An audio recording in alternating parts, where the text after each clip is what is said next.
हमारा जो टॉपिक चल रहा है वो है पर्सनल प्रोनाउंस का। ठीक है, पर्सनल प्रोनाउंस का टॉपिक है। उसमें हमने कल 3 कंडीशंस कंप्लीट की है। देखो, पर्सनल प्रोनाउंस में तीनों कंप्लीट किए, यानी एक वो जो माना 2 सिंगुलर प्रोनाउंस या सिंगुलर सब्जेक्टिव के रूल्स, जिनमें सिर्फ हम सिंगुलर सब्जेक्टिव वर्ड इस्तेमाल करते हैं।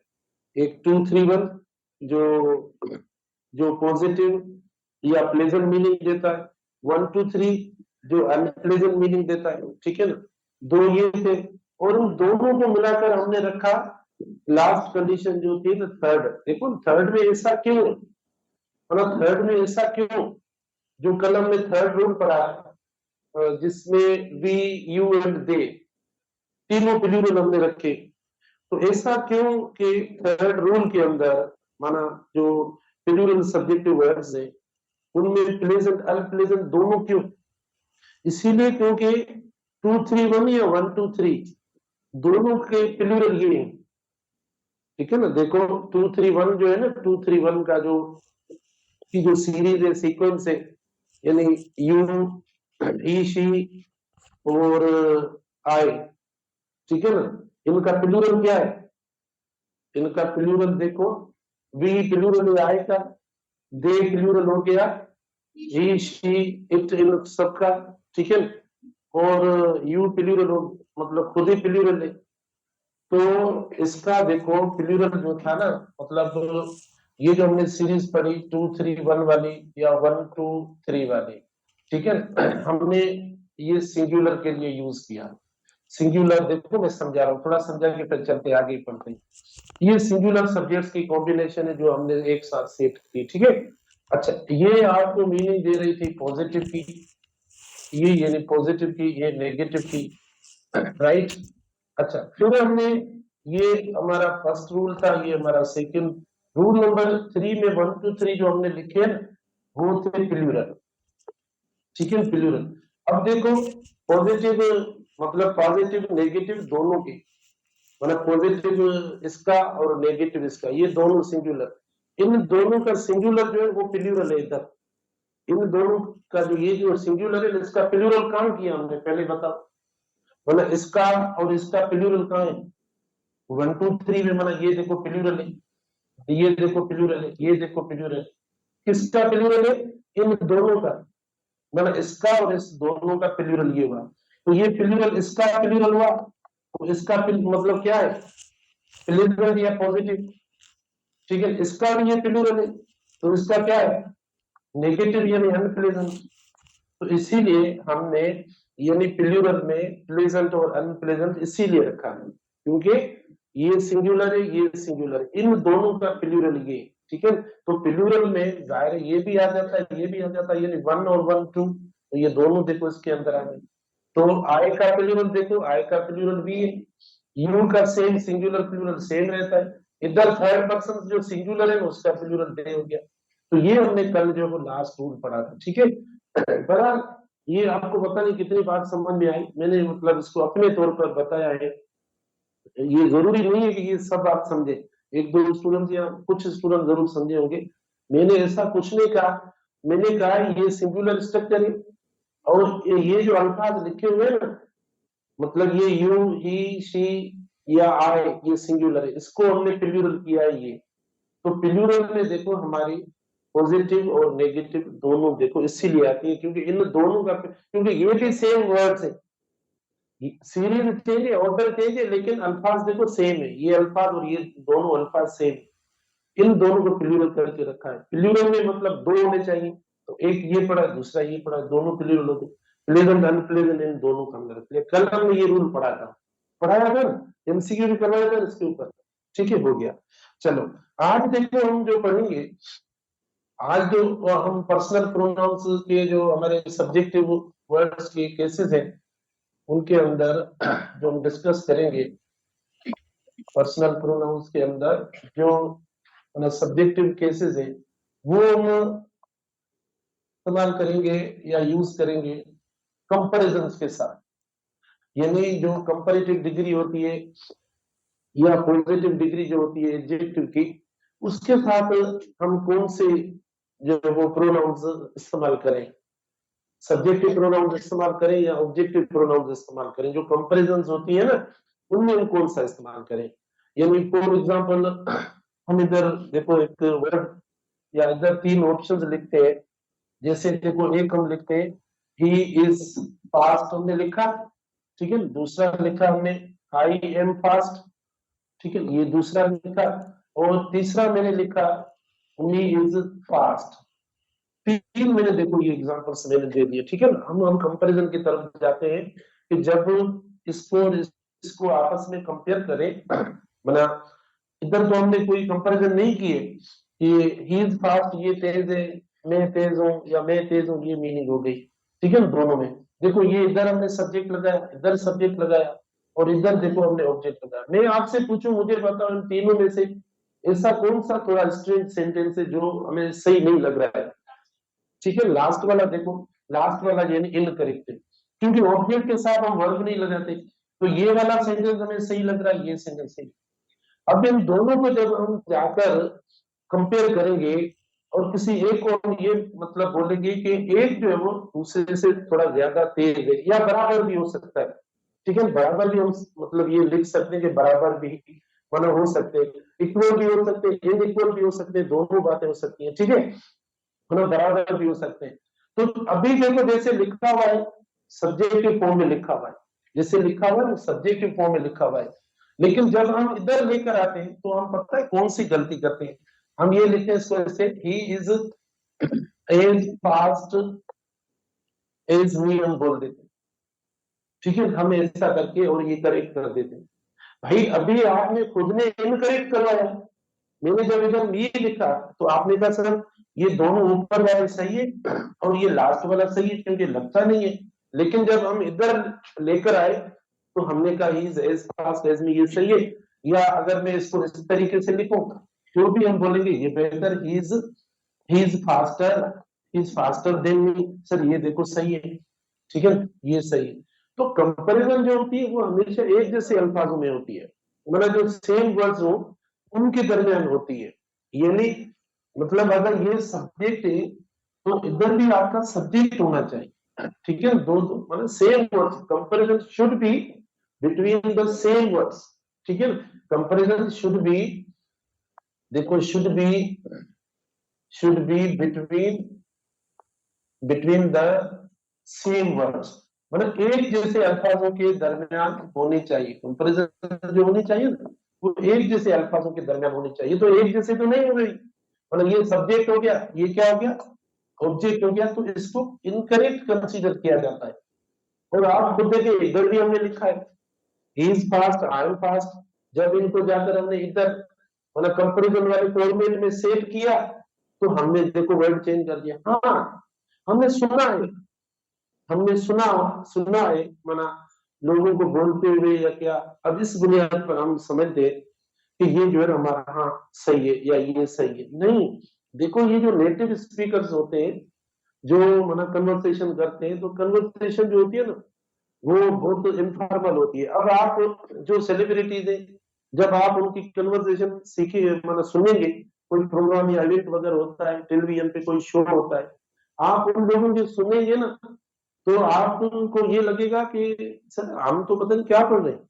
वहां पर आया उसने बोला my self has come today to tell you something, my self has come, तो माई सेल्फ तो मतलब मैं अगर इधर लिखूं sentence my self has come to start English class, या my self has you know decided to take an English class, तो देखो सही है, तो माई सेल्फ तो सब्जेक्ट होता नहीं है, लेकिन उन्होंने तो इस्तेमाल कर दिया। अब हम ऐसी ऐसी लैंग्वेज या ऐसे ऐसे अल्फाज या कन्वर्सेशन लोगों की सुन के फिर कहते हैं सर देखो ये सही है।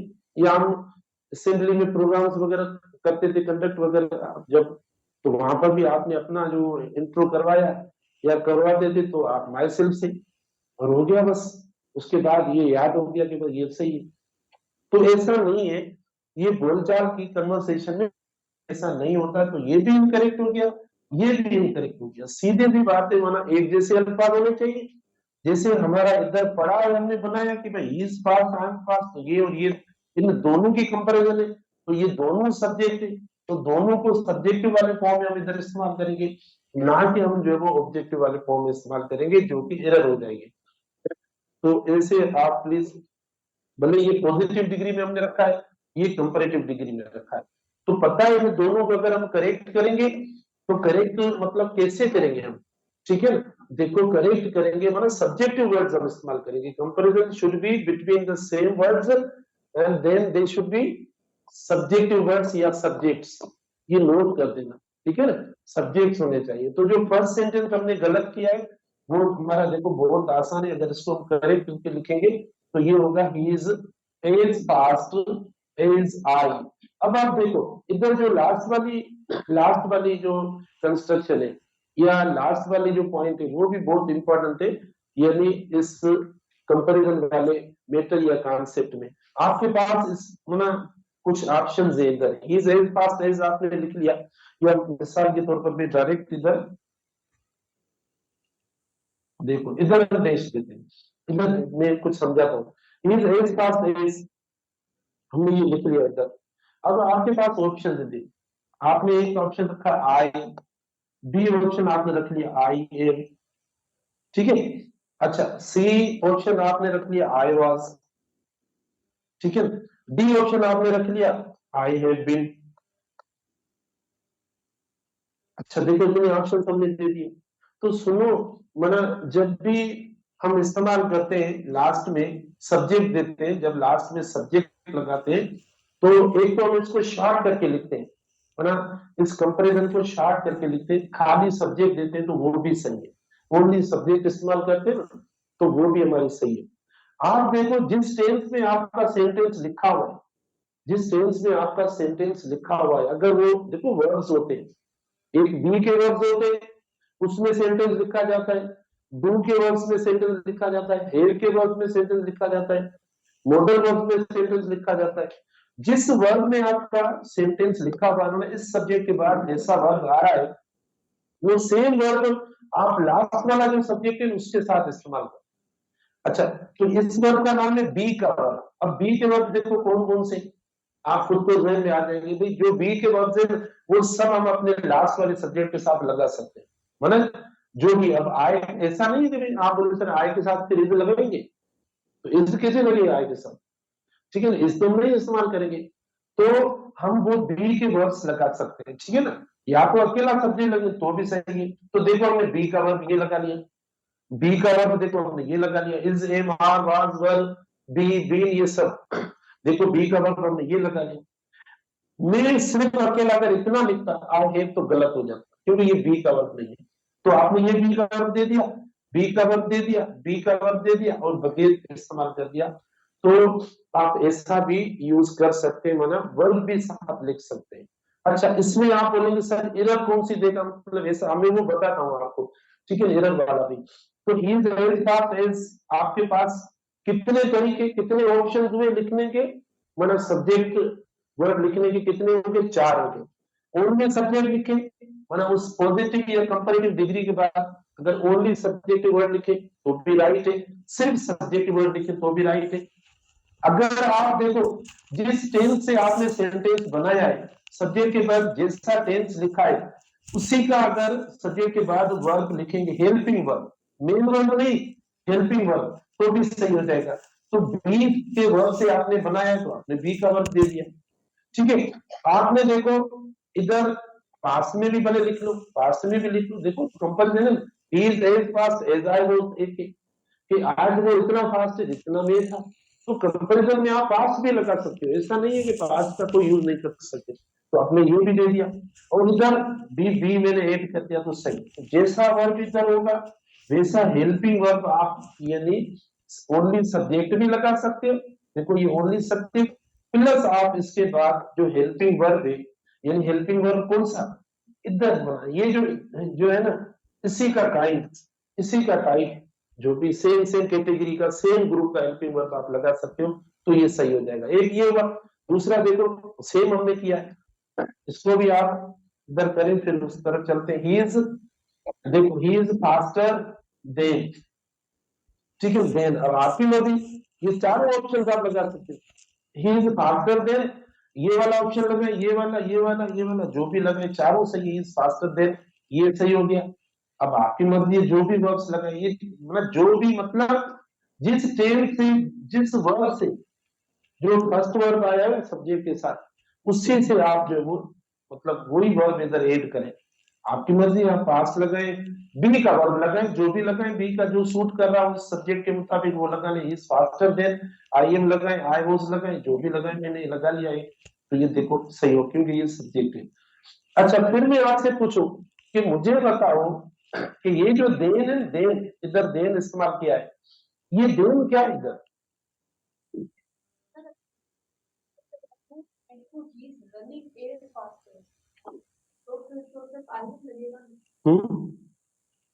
सही है, मना ही is running ऐसे। हाँ, भले वो मना दौड़ने के हिसाब से मना वो एक एक्शन दे ऐसा। हाँ, वो भी सही है। ये हमने बी के वर्ड से बनाया है। देखो ये अब एडजेक्टिव है, वो आप लगाएंगे रनिंग वाला, अगर वो आप लगाएंगे तो उसमें देखो फास्ट क्या हो जाएगा, एडवर्ब हो जाएगा। मिसाल ये जो कह रहे क्वेश्चन कर रहे हैं, इसका क्वेश्चन है, मुझे ऐसा लग रहा है शायद, नहीं तो फिर हम कंफर्म करेंगे इससे। अच्छा ये देखो, ये कहती है कि ही इज रनिंग, ऐसे ना, ही इज रनिंग। अब हाँ, is fast, is fast as I am, ठीक है, तो ये भी सही है। He is running as fast as I am, तो ये भी सही है। ये तो भाई हम जैसे हम कहते हैं कोई काम में या पढ़ाई में किसी एक्शन में कोई फास्ट होता है तो हमने एडजेक्टिव, बी के वर्ब के साथ आप कोई वर्ड इस्तेमाल करते हैं वो एडजेक्टिव हो जाता है, ये एडजेक्टिव हो गया। कंपैरिजन जो होती है, डिग्रीज जो बनती है, दो पार्ट्स ऑफ स्पीच की बनती है, एक एडजेक्टिव की, दूसरा एडवर्ब की बनती है, दो। इसके अलावा किसी दूसरे वर्ड की डिग्रीज हम नहीं बनाते, एडजेक्टिव की बनाते या एडवर्ब्स की बनाते, ठीक है ना। इधर देखो ये एडजेक्टिव हो गया, इधर देखो ये एडवर्ब के तौर पर आ रहा है, क्योंकि ये जो है ये एक्शन वर्ब है। तो एक्शन वर्ब के साथ, एक्शन वर्ब के साथ आप जो वर्ड लगाएंगे वो एडवर्ब होगा। जैसे मिसाल के तौर पर देखो, she runs fast, she runs fast, मतलब सिंपल सा सेंटेंस है, ये टॉपिक नहीं है, मैं थोड़ा समझा देता हूं आपको। देखो ये पढ़ा है, आपने लगा लिया शी रन्स फास्ट, तो ये फास्ट क्या हुआ, एडवर्ब है, क्योंकि ये वर्ब जो है एक्शन दिखा रहा है दौड़ने का। अब अगर इधर आप करते हो इसको मतलब डिग्रीज में change, she runs faster than her sister, ठीक है, तो भी ये एडवर्ब है, क्योंकि ये जो वर्ड है एक्शन वर्ब है। बी के वर्ब के साथ एडवर्ब नहीं लगे, बी के वर्ब ना भले ही इज फास्ट है या शी इज फास्ट, लेकिन वो एडजेक्टिव है, लेकिन एक्शन वर्ब के साथ आप लगाएंगे क्या, एडवर्ब इस्तेमाल करेंगे। तो बेटा देखो मैं आपसे पूछ रहा था कि ये देन क्या है, जल्दी जल्दी बताओ, शाबाश। कंजंक्शन है, ये प्रीपोजिशन नहीं है। हमें से कई इसको समझते हैं ये प्रीपोजिशन है। प्रीपोजिशन सब्जेक्टिव वर्ड्स के साथ नहीं लगता, प्रीपोजिशन किसके साथ लगता है, ऑब्जेक्टिव वर्ड्स के साथ लगता है, ठीक है ना। मतलब इसके बाद ऑब्जेक्टिव वर्ड आना चाहिए, तो फिर हम बोलेंगे कि ये प्रीपोजिशन है, लेकिन ये कंजंक्शन है। फिर देखो सब्जेक्ट लगा, सब्जेक्ट के बाद देखो वर्ब हमारा पूरा क्लॉज आ गया, तो कंजंक्शन का काम ये होता है कि दो क्लॉज को कनेक्ट करना। तो इधर देन जो है ना, ये कंजंक्शन के तौर पर आया, ये कंजंक्शन है। अब एक और उधर देता हूँ, इधर कोई मसला नहीं है, जल्दी बताओ। हाँ, इधर आपकी मर्जी है ना, मैंने कहा he is running as fast as I am, as I was, ठीक है, और एज आई हैव बीन, मतलब जिस वर्ब से आपने बनाया है, आप मतलब वो वर्ब्स का प्रेजेंट का फॉर्म या पास्ट का आप कोई भी लगा सकते हो, लेकिन सब्जेक्ट को देखकर, जैसा सब्जेक्ट होगा वैसा वर्ब वही देना, कोई और इनकरेक्ट वर्ब मत देना बी का। जैसे he is running as fast as I are, sir आपने कहा है कि बी का वर्ब लगा तो हमने लगा लिया, नहीं, जो सब्जेक्ट की रिक्वायरमेंट होगी वो लगाएंगे, ठीक है। तो देखो इसमें आज अभी जो हम पढ़ रहे हैं कंपैरिजन पढ़ रहे हैं, कंपैरिजन में हम कौन सा जो वो वर्ड इस्तेमाल करें, सब्जेक्टिव करें या ऑब्जेक्टिव करें, तो कंपैरिजन के लिए एक स्टेटमेंट ऊपर दी हुई है कि यानी सेम अल्फाज होने चाहिए। तो सेम अल्फाज आपका जब सेंटेंस शुरू होता है सब्जेक्ट से, तो सीधी सी बात है, तो आपको सेम वर्ड रखना पड़ेगा लास्ट में, तो वो भी आपको सब्जेक्टिव रखना पड़ेगा। ना कि आपको ऑब्जेक्टिव रखना पड़ेगा। तो ऑब्जेक्टिव वाला आप टेस्ट के अंदर रखेंगे तो गलत हो जाएगा। वो कंपैरिजन आपकी पॉजिटिव हो या कंपैरेटिव हो, तो इन दोनों सेंटेंस को हमने इनकरेक्ट किया इन बुनियाद पे, इस बुनियाद पे कि सेम वर्ड्स होने चाहिए। तो हमारा सेंटेंस जब सब्जेक्ट से शुरू होता है और वर्ब उसको मिलता है तो हम कैसे यानी ऑब्जेक्ट रखकर और सेम बोलेंगे, दोनों डिफरेंट हो जाएंगे। इसीलिए ये जो गलत हुए दोनों सेंटेंस हमारे इधर गलत हुए, इसीलिए गलत हुए क्योंकि ये और ये दोनों सेम नहीं हो रहे थे। तो हमने देखो अब सेम माना दोनों सब्जेक्ट होने चाहिए। ऐसा नहीं है कि he is as fast as he, क्योंकि सर सेम तो ऐसे होना चाहिए, या she is faster than she, सब सेम तो ऐसे होने चाहिए। मैं ये नहीं कह रहा, मैं कह रहा हूँ सब्जेक्टिव वर्ड्स होने चाहिए। फिर आपके पास लिखने के मुख्तलिफ तरीके, जो लास्ट वाला सब्जेक्ट है ओनली सब्जेक्ट लिखे तो भी गलत है। सब्जेक्ट प्लस जिस टेंस से आपका सेंटेंस स्टार्ट हुआ है वो वाला हेल्पिंग वर्ब लिखेंगे तो भी सही है। मेन वर्ब नहीं, मेन वर्ब मत लिखना। जैसे मैं एक और अब देखता हूँ,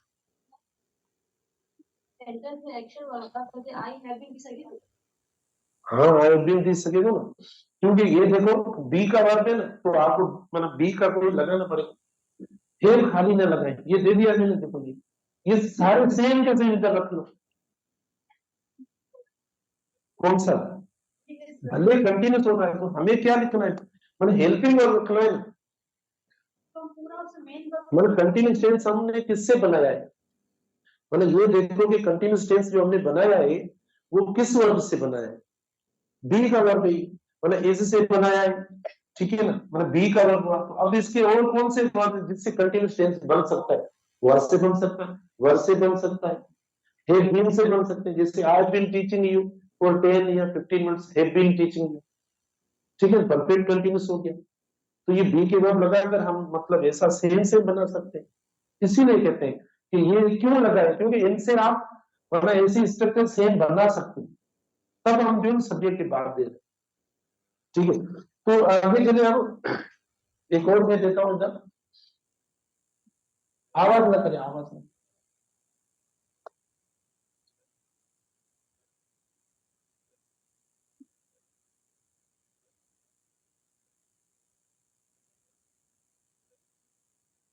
देर और बेटर, बस लास्ट है, उसके बाद आगे पढ़ो, समझ गए उधर। देखो एक एक कॉन्सेप्ट को टाइम ना क्लास का खत्म हो जाता है, तो आप थोड़ा मना पिकअप जो है ना थोड़ा जल्दी रखें। और मुझे आप बताएं प्लीज, मिसाल के तौर पर आपको बात जैसे समझ में आ जाती है ना, आप बता दिया करें पूरी क्लास तकरीबन, सर इट्स ओके आगे चलो। नहीं तो एक एक बात पे हम देखो कितना टाइम लगता है। दे रोट बेटर देन डैश, ठीक है, दे रोट बेटर देन डैश।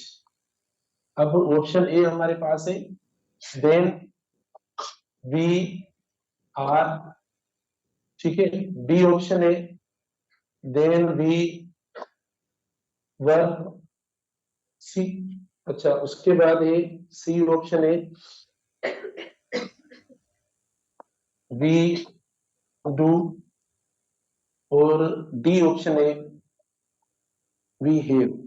देखो ये बस, अब इसमें मतलब सारी चीजें जो बाकी आपने ना पूछी है या मैंने भी नहीं समझाई है वो इधर समझ जाओ। मतलब इसका जो सेकंड इंपॉर्टेंट यूज है वो ये यूज का मतलब कि जो चीजें हम वर्क के हवाले से आपको बता रहे हैं वो। तो दे रोट बेटर देन डैश, क्या करना है आपको, कुछ नहीं करना है, तो कुछ नहीं करना है, सोना नहीं है। इधर देखो, अच्छा तो देखो इधर आपने क्या लगाया, अब सब्जेक्ट के बाद क्या है, सब्जेक्ट के बाद एक्शन वर्ब आ गया।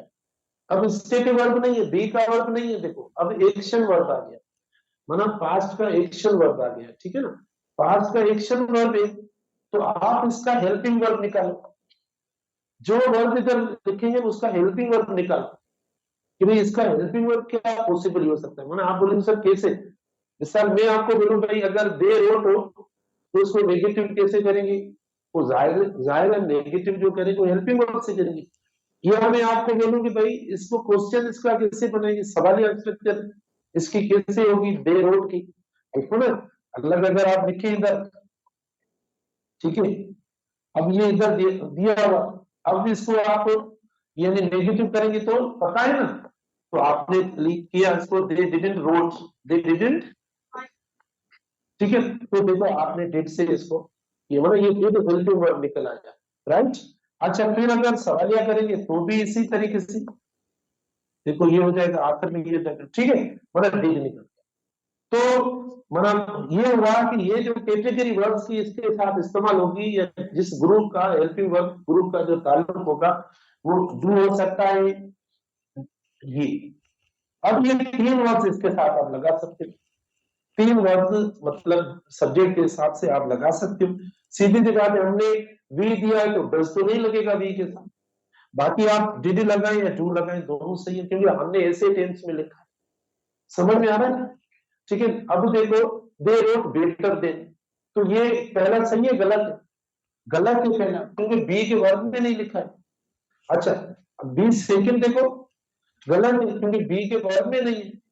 अच्छा सी देखो सही है बिल्कुल, क्योंकि वो भले माना दे रोट वो अच्छे माना लिखते थे, हमसे अच्छे लिखते थे, माना हमसे माना हमने आज वालों से कल वालों की जो वो बात की है कंपैरिजन की है तो हम कर सकते हैं। हम बोलते हैं कल वाला दिन सर अच्छा था, आज जो थके हुए लोग, ठीक है, तो आप परसों आप बोलेंगे सर आज तो बिल्कुल दिल नहीं करता पढ़ने का, तो 6 दिन मतलब हम कुछ भी बना सकते हैं। तो बहरहाल ये देखो ये सही हो गया, और ये फिर कोई परफेक्ट टेंस का वर्ब हो गया, वर्ब की थर्ड फॉर्म अगर हो ना तो हम लगा सकते हैं एकदम। तो समझ में आई बात?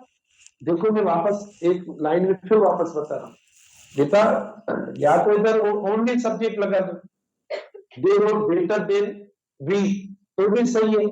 लेकिन आप अगर सब्जेक्ट के साथ हेल्पिंग वर्ब ऐड करना चाहते हो तो यहाँ पर आपको टेंस को पहचानना होगा, जैसा टेंस होगा उसी टेंस का हेल्पिंग वर्ब लगाएंगे। मिसाल में इधर दे दो वरना कोई डी ऑप्शन दे दो, देन वी रोट या रोट या राइट में लिखो, इधर देखो they wrote better than we wrote, देखो ये रिपीटेशन हो जाएगी, ये वर्ब देखो सेम वापस आ गया, कभी नहीं होगा, माना ये भी गलत है। आप बोलेंगे सर सेम तो ये सेम है फिर, तो ऐसा नहीं होगा, तो ये एक बात हो गई, समझ में आ गई बात? अच्छा तो यहां तक ये कंपैरिजन वाली बात हुई। अच्छा अब इसको आगे नहीं, मैं एग्जांपल्स नहीं दे रहा हूं, मैं थोड़ी सी आगे कोई नया टॉपिक स्टार्ट करूं। अच्छा उसके बाद देखो कभी पता है क्या होता है, मतलब एक सब्जेक्ट हमारे पास एक होता है, हमें पता नहीं पड़ता सब्जेक्ट एक होता है, लगना भी एक चाहिए, लेकिन उसके साथ साथ हम दो दो सब्जेक्ट दे देते हैं। जैसे मिसाल के तौर पर देखो, यानी डबल सब्जेक्ट्स जो होते हैं, डबल सब्जेक्ट्स हम यानी इधर देखो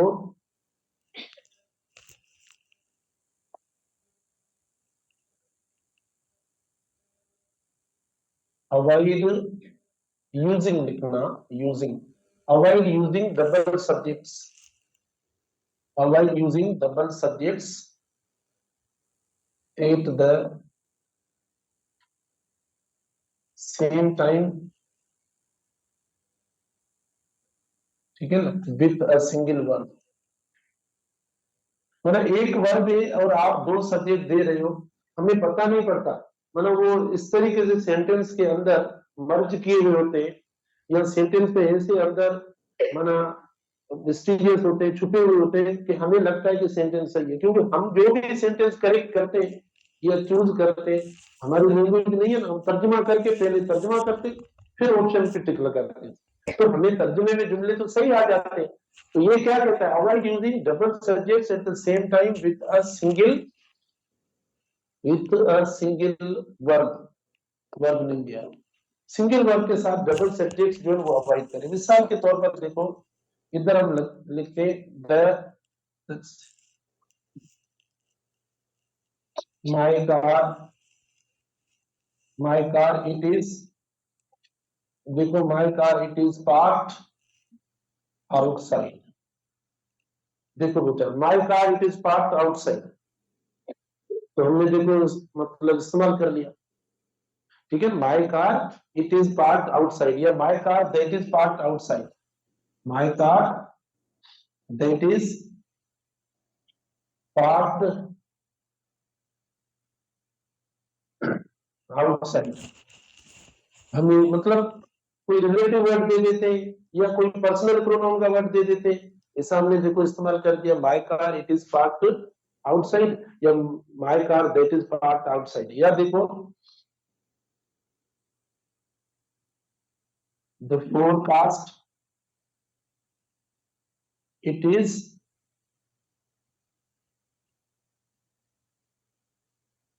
देखो the forecast it is predicted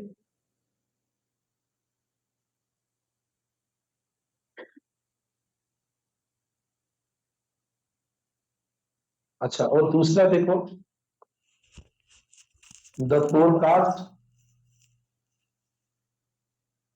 that is या विच इज जो भी लगाओ ठीक है हमने देखो ये इस्तेमाल कर the forecast it is predicted badly adverb की रिएक्शन वर्ब है और इधर रिएक्शन वर्ब किया अब दो सब्जेक्ट कौन से बताओ देखो एक हमारा ये सब्जेक्ट हो गया ठीक है दूसरा देखो ये सब्जेक्ट दो सब्जेक्ट हो गए हमने दो सब्जेक्ट इस्तेमाल करते लेकिन वर्ब कितने आपके पास आप बोलोगे सर एक वर्ब ये पढ़ा है दूसरा वर्ब ये पढ़ा है दो वर्ब्स पढ़े नहीं ये एक ही वर्ब है ठीक है दो वर्ब्स नहीं एक ही वर्ब है देखो ये एक ही वर्ब तो अब एक गलत होना चाहिए एक सही होना चाहिए अब पता नहीं कौन सा गलत करें कौन सा सही करें ये पता नहीं ठीक है ये भी है ना भाई दूसरा क्वेश्चन क्या है दूसरा क्वेश्चन ये कि सर कोई भी एक सब्जेक्ट रखे दूसरा हटा दे कोई भी एक सब्जेक्ट रखे दूसरा हटा दे तो कोई बात होगी कि कोई रखे दूसरा हटा दे ठीक है ना अब ऐसा भी हमें नहीं करना चाहिए तो देखो इसी में से जो ज्यादा सूटेबल जिसको हमें हटाना चाहिए ठीक है ना वो कौन सा होगा इट होगा क्योंकि मतलब ये तो कम से कम एक सेंस या वाजे मतलब या मीनिंग तो दे रहा है ना तो आप इसको प्लीज हटा दो incorrect my car is parked outside